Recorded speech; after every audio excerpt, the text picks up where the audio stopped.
Hello friends, welcome to Marathi story diary official YouTube channel. मागच्या व्हिडिओमध्ये आपण शुभविवाह भाग 16वा बघितलेला.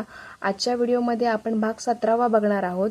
तुम्हाला हा व्हिडिओ आवडल्यास व्हिडिओला नक्की लाईक करा, शेअर करा आणि ह्याचा पुढचा भाग लवकर तुमच्या भेटीला येईल तो लवकरात लवकर पाहण्यासाठी चॅनलला नक्की सबस्क्राईब करून ठेवा. चला तर मग सुरू करूया. मागच्या भागात आपण पाहिले की योगेशच्या बोलण्याने आजोबा आतून हादरून जातात. त्यांना आपल्या चुकीमुळे योगेशला जे भोगावे लागले त्याचे खूप वाईट वाटते. सूर्या योगेशला समजावतो की आजोबा तसे वागले कारण त्यांच्या वडिलांनी आणि त्यांच्या लहान काकांनी पुण्याच्या कंपनी हिस्सा मिळावा म्हणून आजोबा आणि विजयचे कान भरले होते. पण आता आजोबा आपल्या चुकीचे प्रायश्चित्त करायचा निर्णय घेतात आणि त्यासाठी ते वृद्धाश्रमात राहण्याचे ठरवतात. सगळे त्यांना या निर्णयापासून परावृत्त करण्याचा प्रयत्न करतात, पण ते ऐकत नाही.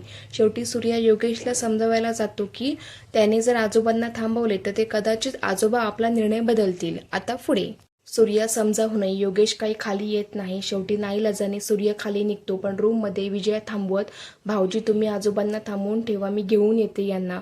सूर्य वहिनी मी खूप समजावले पण योगेश काही ऐकत नाही, तो नाही येणार. त्याचा राग अजूनही गेलेला नाही. विजया तुम्ही आजोबांना थांबवा तर मी घेऊन येते त्यांना. सूर्य नक्की ना वहिनी? विजया हो नक्की. विजया बाल्कनीत जाते. योगेश तिच्याकडे बघतो आणि समजतो की विजया कशासाठी आली आहे. तो लॅपटॉपवर बटन चालवत, विजया मला माहीत आहे तू का आली आहेस. आता सूर्य येऊन गेला आणि मी त्याला जे सांगायचे ते सांगितले आहे, तेव्हा तू मला फोर्स करू नको, मी नाही येणार आहे. विजया अच्छा, म्हणजे तुम्ही ठरवलेच आहे की काही झाले तरी आजोबांना नाही भेटणार. योगेश काहीच उत्तर देत नाही. विजय त्याच्या समोर बसत डोळे मोठे करून 5 वर्षाचा राग 25 वर्षाच्या प्रेमावर भारी पडला हे ऐकून योगेशच्या मनात चलबिचल होते. तरी ते लपवीत तो लॅपटॉपमध्ये डोके घालतो. विजया माझ्या एका प्रश्नाचे उत्तर द्याल का?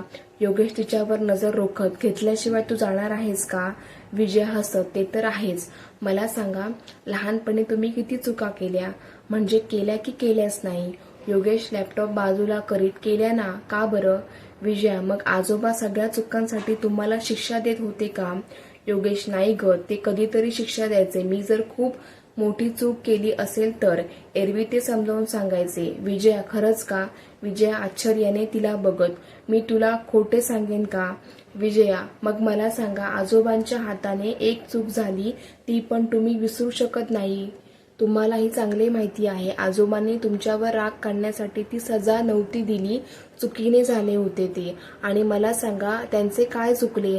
जर आपला मुलगा एखाद्या मुलीची छेड काढत असेल तर कुठल्या बापाला ते आवडेल? चांगल्या घराण्यातील व्यक्ती कधीच आपल्या मुलीची अशी चूक पोटात नाही घालणार. शिक्षा तर करेलच. त्या जागेवर तुम्ही जरी असेल तरी तुम्ही पण माफ केले नसते. फक्त चुकले एवढेच की ते आरोप खोटे होते हे आजोबा नाही समजू शकले. आणि कसे समजणार? कुणाला खरे वाटेल की एखादी मुलगी असे काही खोटं पण बोलेल? खरोखर बलात्कार झाला तरी बदनामीच्या भीतीने कितीतरी मुली रिपोर्टच नाही करत. मग मला सांगा आजोबांना या वयात खरे वाटेल की एखादी मुलगी पैशासाठी स्वतःहून बदनामी ओढवून घेईल? नेमके आजोबा तिथेच चुकले. मग तुम्ही तेवढ्यासाठी त्यांना माफ नाही कराल, त्यांचे तोंड पण नाही बघणार? आजोबा सगळ्यांना सोडून वृद्धाश्रमात राहायला चालले आणि तिथे गेल्यावर ते कोणालाही भेटणार नाही आहेत. आज जर तुम्ही नाही भेटले तर मग आयुष्यात पुन्हा भेट होईल की नाही सांगता येत नाही. बघा विचार करा, निदान शेवटचे बघण्यासाठी तरी खाली या. एवढे बोलून विजया खाली निघून जाते. योगेश विचार करायला लागतो. खरंच तर बोलत होती विजया. अशा कितीतरी चुका आपल्या पोटात घातल्या आजोबांनी. प्रत्येक वेळी काही त्यांनी शिक्षा नाही केली. आणि खरंच आहे मी सुद्धा अशा अपराधासाठी कुणालाही माफ नाही करणार, भले तो माझा भाऊ असला तरी. मग आजोबा कसे करतील? किती त्रास झाला असेल त्यांना की आपला नातू एखाद्या मुलीवर अतिप्रसंग करतो हे ऐकून. ऐकायला किती चीड येते. मी आजपर्यंत स्वतःचेच दुःख कुरवाळत राहिलो. कधी हा विचारच नाही केला की मला दूर करून आजोबांना बाबांना किती त्रास झाला असेल. आणि आज माझ्यामुळे ते वृद्धाश्रमात चालले.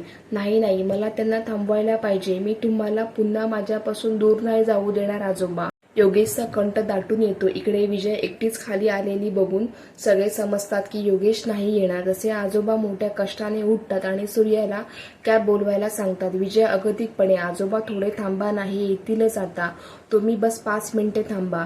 आजोबा विजयाच्या डोक्यावर हात फिरवत हळूच, नाही बेटा, आता उशीर होत आहे, आता नाही थांबू शकत. त्याला यायचं असेल तर तो आतापर्यंत आला असता. एवढ्यात कॅब येते. सगळे भावूक होत त्यांना पुन्हा एकदा विनवणी करतात, नको जाऊ. पण आजोबा पुढे निघतात. त्यांच्या मागे रामू काका त्यांची बॅग घेऊन. बस दाराबाहेर आजोबा पाय काढणार की योगेश धावत येऊन त्यांच्या पायावर पडतो आणि रडत रडत, आजोबा मला माफ करा, प्लीज माफ करा, मी नाही ते तुम्हाला बोललो. तुम्ही असे आम्हाला सोडून नाही जाऊ शकत. तुम्ही मोठे आहात, तुम्हाला अधिकार आहे आम्हाला शिक्षा द्यायचा, पण तुम्ही स्वतःला अशी शिक्षा नाही करू शकत. आणि तो रडायला लागतो. आज पहिल्यांदा योगेश असा हमसून रडताना सगळ्यांनी बघितला. त्याला बघून रोहन, शिशिर, सूर्य आणि वैजूला पण अश्रू आवरत नाही. तेही रडायला लागतात. विजय आणि प्रियाताई पण योगेशचे रूप बघून हळव्या होतात. पण आजीला मात्र आनंद होतो की योगेश आजोबांवरचा राग विसरून त्यांना थांबवायला आला. आजोबा दोन्ही हाताने त्याचे खांदे पकडत त्याला उठवतात. योगेश, उठ बाळा. अरे एवढा मोठा बिझनेसमॅन तू आणि असा लहान मुलासारखा काय रडतो? बरं ते डोळे फुस आधी. आजोबा तुम्ही कुठे नाही चालले. रामू काका त्या बॅग आत न्या.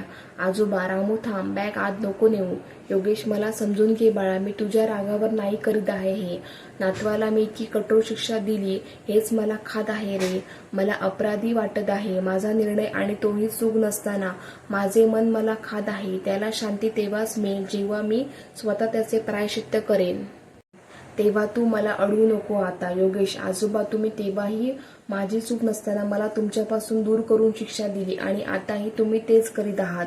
मला स्वतःपासून दूर करून तुम्ही मला शिक्षा करीत आहात. आजपर्यंत तुम्ही शिक्षा केली म्हणून मी तुमच्यापासून दूर राहिलो, पण आता का तुम्ही मला शिक्षा देताय? हे ऐकतात आजोबांचे डोळे भरून येतात, कंठ दाटून येतो. कसे बसे आपले अश्रू आवरत ते योगेशच्या डोक्यावरून आणि चेहऱ्यावरून हात फिरवत, नाही रे बाळा, तुला शिक्षा नाही करत आहे. जे तू 5 वर्ष भोगले, निदान मला 5 महिने तरी भोगू दे. म्हटले होते मीच तुला, ना की चुकीला माफी नाही, मग ते माझ्यावरही लागू होतं.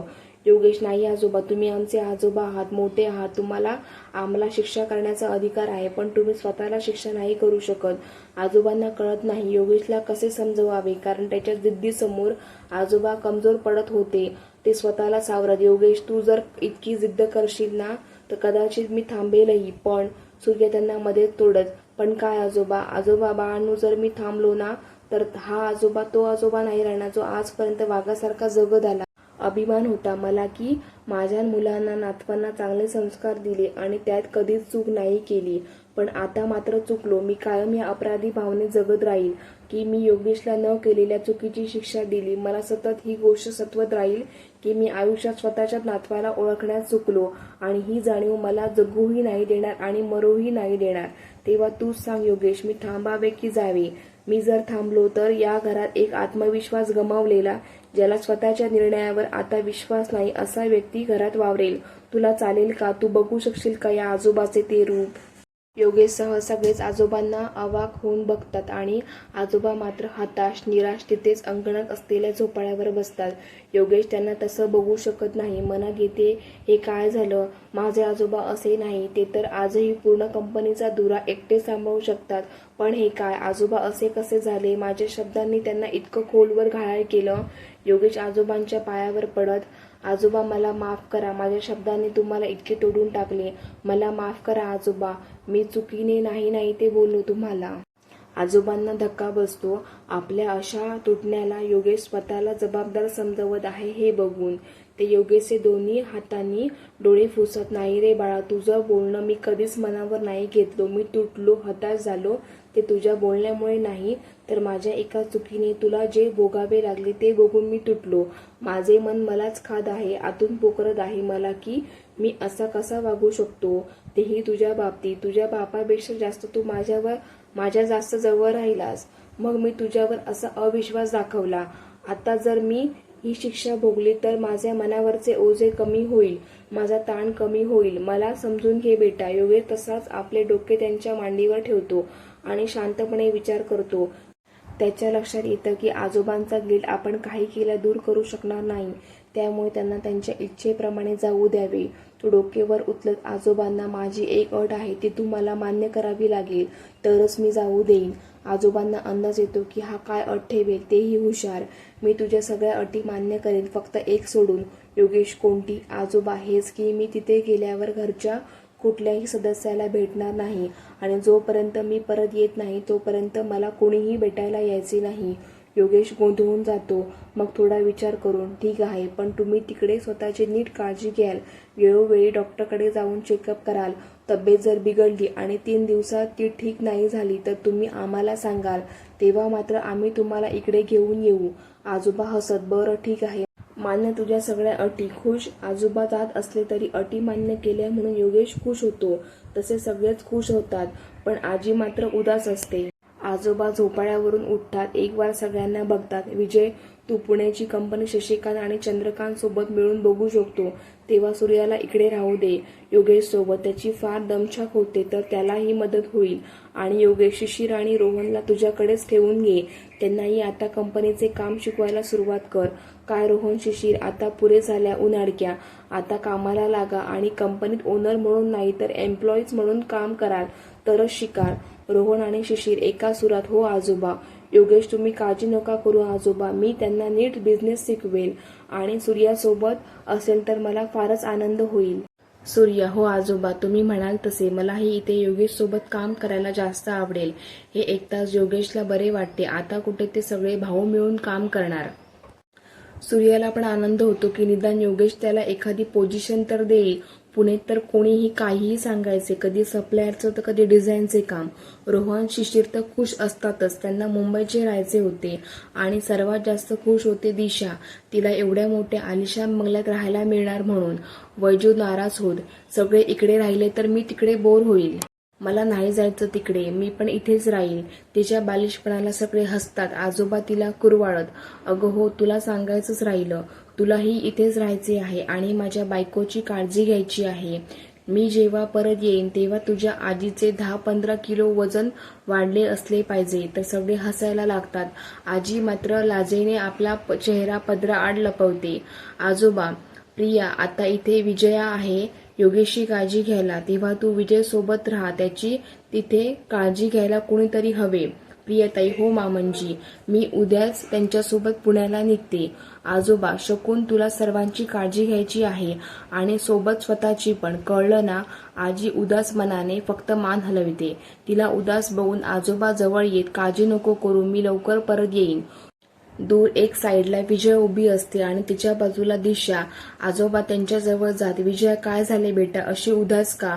योगेशने पण जाण्याची परमिशन दिली आता तर. विजय उदास मनाने, मला तुमच्यासोबत राहायचे होते आजोबा, तुमच्याकडून काही गोष्टी शिकायच्या होत्या. आजोबा, अगं मी कुठे नेहमीसाठी तिथे राहणार, लवकरच येईन.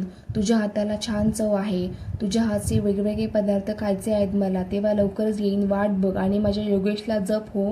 विजय हलके स्मित करीत मान हलवते. तसे आजोबा दिशाकडे वळतात. काय दिशा, तू काही बोलली नाही? बरं झाले, म्हातारा चालला असं वाटत असेल तुला, हो ना? खूप त्रास दिला ना मी तुला? हे असं करू नको, तिकडे नको जाऊ, हे नको घालू, त्यामुळे तुला आनंद होत असेल मी चालल्याचा. दिशा स्वतःला सावरत, कारण आजोबांनी दिशा मनातलं अचूक ओळखलं होतं. नाही नाही आजोबा, मला असे कसे वाटेल, मला तर खूप जास्त दुःख होत आहे. तोंडाने रडण्याचा आवाज करीत आणि डोळ्यात न आलेले पाणी पुसण्याची ऍक्टिंग करीत दिशा बोलते. पण आजोबा जे समजायचं ते समजून बरं बरं आणि ते जायला निघतात. एक वार मागे वळून सगळ्यांना बघतात. त्यांचे डोळे भरून येतात. आता त्यांना अश्रू आवरणे कठीण होते. ते तडक बाहेर निघून कॅबमध्ये बसतात. सगळे त्यांना बाहेरून हात हलवीत बाय करतात आणि कार लगेच निघून जाते. सगळे हॉलमध्ये असतात. विजय योगेशकडे बघून, योगेश, हे सगळे तर इथेच राहतील पण मी आणि प्रिया उद्या पुण्याला निघतो. योगेश, नाही बाबा, आता 3-4 दिवसांनी विजयाच्या आईवडिलांचे श्राद्ध आहे. विजयाला मंदिरात त्याचा प्रोग्राम करायचा आहे, काही गरीब लोकांना जेवण घालून आणि दान करून, तेव्हा तो तुम्ही प्रोग्राम आटपून जा. विजया योगेशचे बोलणे ऐकून भारावून जाते की इतक्या टफ सिच्युएशनमध्ये पण त्याला तिच्या आईबाबांचे श्राद्ध लक्षात आहे आणि आपल्या आईबाबांच्या श्राद्धाला घरचे सगळे राहतील हे बघून तिला फार आनंद होतो. विजयाकडे बघून, किती वर्ष झाले ग तुझे आईबाबा जाऊन? विजया, 5 वर्ष. विजय कुठल्या तरी विचारात गढून जातो. त्याला तसे बघून योगेश, बाबा कसला विचार करीत आहात, काय झाले? विजय, चांगल्या आनंदी वातावरणात भंग नको म्हणून गोष्ट टाळत, नाही रे, कुठे, बाबांचा विचार करीत होतो, ते नीट राहतील का तिथे? योगेश जवळ येत, बाबा काळजी नका करू, घेतील ते स्वतःची काळजी. 3 दिवस असेच निघून जातात. सूर्याला योगेशच्या ऑफिसमध्ये सेपरेट केबिन मिळते. त्यामुळे सूर्या खूप खुश असतो. तसेच रोहन आणि शिशिर पण काम शिकायला सुरुवात करतात. दिशा तर हवेतच उडत असते. बंगल्यात सगळ्या कामाला नोकर असतात, फक्त जेवण आणि नाश्ता तेवढा बनवावा लागतो. पण किचन विजयने सांभाळल्यामुळे तेही तिला करावे लागत नाही. आणि तसंही घरात कुणाला दिशाच्या हातचं जेवण आवडत नाही. सगळ्यांना आणि दिशाला पण विजयाच्या हातचं जेवण आवडते. त्यामुळे स्वयंपाकाचे रोज विजयाच बघते. दिशा फक्त मोठी जाऊ असल्याचा मान मिरवत असते. नाश्त्याला सगळे बसलेले असतात. योगेशच्या लक्षात येते परवा श्राद्धचा प्रोग्राम आहे. तो विजयाकडे बघतो, पण विजय आपल्याच कामात गुंतली असते. योगेश, बाबा परवा प्रोग्राम आहे तेव्हा मंदिरात बोलून ठेवावे लागेल. पंडित, पूजेचे सामान, श्राद्धाचे जेवण वगैरे. विजय खाता खाता, अरे तू त्याचे टेन्शन नको घेऊ, तुम्ही ऑफिसला जा, मी मंदिरात बोलून ठेवले आहे. तिथेच पंडित पण मिळेल, पूजेचे साहित्य, श्राद्धाच्या जेवणासाठी महाराज पण तिथेच मिळतो. इकडे तिकडे कुठेही भटकायची आवश्यकता नाही. उद्या मी आणि प्रिया जाऊन तिथली जी काही फीज असेल त्याची पावती फाडून येतो. तशी तर त्याची आवश्यकता नाही म्हणाले. फक्त एका शब्दावर सगळं तयार ठेवतील ते. पण मीच म्हटले कशाला, जी मंदिराची प्रोसेस आहे त्यानुसार जावे. योगेश, ठीक आहे बाबा, बरं केलं तुम्ही आधीच विचारून घेतलं. विजय, ही कामे आधीच करायची असतात बेटा, वेळेवर धांदल नको. योगेश विजयाकडे बघत, बरं विजया, तू आजच तुझ्या मामा मामीला प्रोग्रामचं इन्व्हिटेशन देऊन ठेव. विजय वाढता वाढता थबकते आणि अडखळत मामाला. तिच्या चेहऱ्याचे टेन्शन बघून योगेश, बरं तू राहू दे आई, तूच फोन कर त्यांना आणि प्रोग्रामचं सांगून दे आणि काका काकूंना पण सांगून दे. प्रियाताई, ठीक आहे. विजया, अजून कोणाला सांगायचे आहे का? विजया थोडी अडखळत, हो, म्हणजे एक फ्रेंड आहे रुचा, तिला सांगायचे आहे, मग नाही कोणी. प्रियाताई हसत, बरं बरं, तिला तू सांग, बाकी मी करते फोन. रात्री बेडरूममध्ये विजया सगळं आवरून येते तर योगेश झोपायच्या तयारीत असतो. विजया बेडवर त्याच्या शेजारी बसत, अहो. योगेश लॅपटॉपमध्ये बॅग भरत, बोल ना. विजया, ते आज मी रुचाला फोन केला होता तर ती म्हणाली मी उद्याच येऊ का, कारण तिचे आई बाबा आणि भाऊ बाहेर म्हणजे आउट ऑफ सिटी गेलेत. त्यात तिच्या घरासमोर राहणारे आजोबा वारले तर तिला घरी एकटी फार भीती वाटते म्हणे. योगेश तिच्याकडे प्रेमाने बघत, अगं त्यात एवढं विचारायचं काय आहे, तू तिला मग आजच का नाही बोलवलं, एकटी आहे ना घरी, मग बोलवायचं होतं. विजया, मी म्हटले आधी तुम्हाला विचारते. योगेश थोडा विचार करे, तुला कितीदा सांगितलं, हे घर तुझेही आहे, मला विचारायला पाहिजे असं काही नाही. तुझी फ्रेंड आहे तेव्हा तू तिला तुझ्या घरी बोलवू शकते ना. दुसऱ्या दिवशी दोन्ही काका येतात, पण काकू काही कारण काढून तिकडेच थांबतात. नाश्त्याची वेळ झालेली असते त्यामुळे सगळे नाश्त्याला बसतात, पण शशिकांत जरा चिडलेला असतो. तो नाश्त्याच्या टेबलवरच चिडून, योगेश, हे काय ऐकत आहे मी, तू बाबाला वृद्धाश्रमात पाठवले. तसा चंद्रकांत सुद्धा रागाने योगेशला बघतो. योगेश आणि सगळे त्याला आश्चर्याने बघतात. योगेश काही बोलणार तेवढ्यातच सूर्यामध्येच, बाबा कुणी सांगितलं तुम्हाला, आजोबा स्वतः गेले, त्यांना योगेश किंवा कुणीही जा म्हटले नाही, उलट योगेशने त्यांना थांबवण्याचा खूप प्रयत्न केला. शशिकांत, हो पाठवले नाही पण गेले तर योगेशच्या बोलण्यामुळेच. मी म्हणतो इतकी आग ओकण्यालायक काय केलं होतं त्यांनी, आधी आपले कर्म बघावे मग दुसऱ्याला बोलावे. सूर्या, बाबा खूप झाले, खूप बोललात तुम्ही, तुम्हालाही चांगलंच माहिती आहे योगेशने काही केलं नाही तरी तुम्ही बोलत आहात. शशिकांत, सूर्या तू चूप बस, तुला काय कळते की मुलांनी बापाला या वयात वृद्धाश्रमात पाठवले. इथे लोक आम्हाला बोलतात, लोकांना काय उत्तर द्यायचे आम्ही. आजपर्यंत याचे उत्तर देता देता नाकी नऊ आले की खरंच काय हो, तुमच्या योगेशने असं केलं, तुमचा पुतण्या असा तर तुमचा पुतण्या तसा, आता याचे उत्तर द्या. आणि योगेश हे ऐकून अवाक होतो. मनात विचार येतो, म्हणजे सूर्या सांगत होता ते बरोबर आहे, हे माझेच लोक माझ्या प्रगतीवर जळतात, माझा राग करतात. विजयलाही आपल्या भावाचा खूप राग येतो. तो काही बोलणार की आजी थांबवते. आजी शशिकांतवर नजर रोखत, काय रे शशी, जेव्हा दुकान गेलं तेव्हा तुम्ही दोघेही आपापले हिस्से घेऊन मोकळे झाले, पण एकानेही नाही म्हटलं की आई बाबा तुम्ही आमच्यासोबत चला. तेव्हा नव्हते रे विचारत का तुम्हाला लोक, तुम्ही आपल्या आईवडिलांना सोबत नाही ठेवत म्हणून. आता मात्र शशिकांत थोडा ओशाळतो आणि चंद्रकांत तर मान खालीच घालतो. आई, तेव्हाची गोष्ट वेगळी होती, तेव्हा आमची एवढी ऐपत नव्हती, नुकतीच सुरुवात केली होती. आई, तू मला ऐपतीच्या गोष्टी सांगू नको, तुमच्यासारखी सुरुवात तर विजयने पण केली होती, तोही तुमच्यासारखाच होता, पण तरीही त्याने आम्हाला आपल्यासोबत ठेवले. आणि काय रे धम्मक आहे तुमच्यात, काही करू शकले नाही. जे दुकान टाकले तेही बुडवले. ते तर विजयवर वडिलांची साथ होती म्हणून तो पुढे गेला. सोबत त्याची बायको पुण्याची पण होती म्हणून तो आज इथेपर्यंत आहे. अजून तुमचेच हाल त्याला पाहवत नाही म्हणून आपल्या कंपनीत त्याने तुम्हाला भागीदार केले. विसरले का रे तुम्ही? शशिकांत, आई तू आता जुन्या गोष्टी का काढत आहे? मी बाबांच्या वृद्धाश्रमात जाण्याबद्दल बोलत आहे ना. आजी चिडून आवाज वाढवत, जुन्या गोष्टी तर तू काढत आहे शशी. काय माहीत कोण लोक तुला योगेशवरून बोलायचे तर. तो योगेश मात्र त्याला काहीच अडचण नाही आली. तो अजून दुसरी कंपनी उघडून बसला आणि तुम्ही बसले लोकांचे टोमणे ऐकत. आणि इथे काय घडले त्यातलं तुला अक्षरही माहीत नाही. तेव्हा तू कोणाला काही बोलू शकत नाही, समजलं? आणि हे योगेश आणि त्यांच्या आजोबातलं संभाषण आहे. ते बघतील काय करायचंय ते. तुला त्यांच्यात बोलायचा अधिकार नाही. तुम्हाला फक्त उद्याच्या कार्यक्रमाला बोलवले तेवढे करा आणि निघा. आजीला चिडलेले बघून आणि आपल्या जुन्या गोष्टी उकळून काढल्यामुळे दोघेही शांत राहणे पसंत करतात. तर निमूटपणे खाली मान घालून नाश्ता करतात आणि आपल्या रूममध्ये निघून जातात.